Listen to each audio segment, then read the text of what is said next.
Bismillah, alhamdulillah, wa salatu wa salam ala sayyidina rasulillah wa ala alihi wa sahbihi wa man wala. The question regarding cryptocurrency and the permissibility or otherwise of trading in cryptocurrency is that cryptocurrency, they are currencies, so the judgment of trading in currencies applies to them, just like it applies to gold and silver, and it applies to other forms of paper currency, the so-called fiat money like dollar, naira, real, and so on. The rule of trading in currency is that it has to be spot. It has to be yadam biyad. The exchange has to be spot. You give the value and you take the counter value. There shouldn't be delayed delivery, and so it has to be spot. It cannot be forward. It cannot be a futures. So you cannot buy a contract of dollar that will be delivered to you. You will not buy a contract of dollar now for delivery to take delivery in the month of October. It's not permissible. The same thing with cryptocurrency. You cannot trade Bitcoin or Ethereum or any other of these currencies for delayed delivery. It has to be spot. The second ruling regarding trading in forex, and this does not this applies to trading in forex.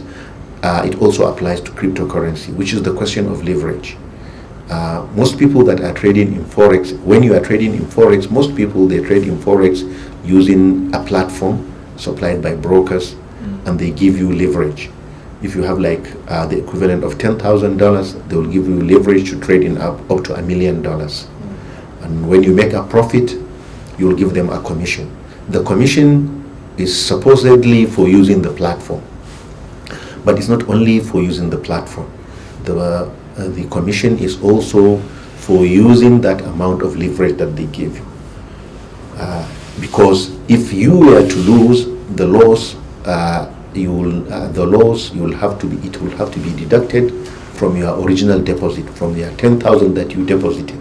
They are not going to share with you in the loss. So what they are giving you is not taking a stake in your business. It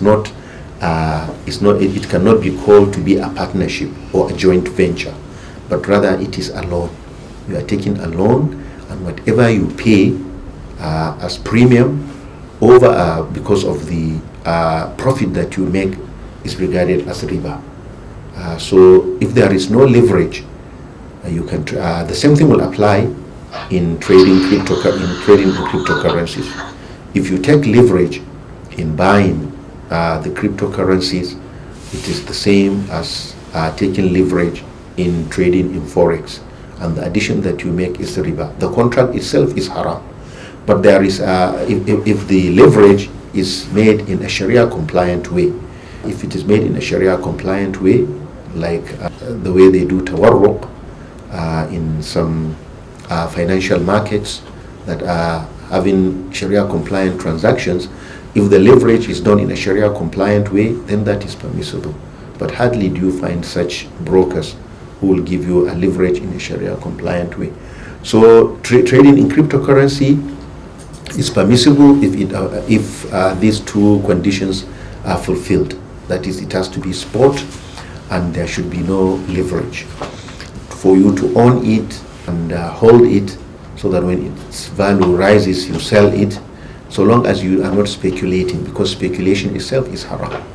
Speculation is also haram. So if you are speculating on cryptocurrency, or if you are using a platform of trading like network marketing or any other of these schemes that tantamount to Ponzi schemes, that one too is aklu amwali nasi bil batil, squandering the wealth of people for no justifiable reason. These are all things that you have to avoid, whether you are trading in cryptocurrency or you are trading in any other commodities. Wallahu ta'ala a'lam, wa sallallahu wa sallam wa baraka ala abdihi wa rasulihi nabiyyina Muhammad. Subhanakallahumma wa bihamdik, nashhadu an la ilaha illa anta, nastaghfiruka wa natubu ilayk.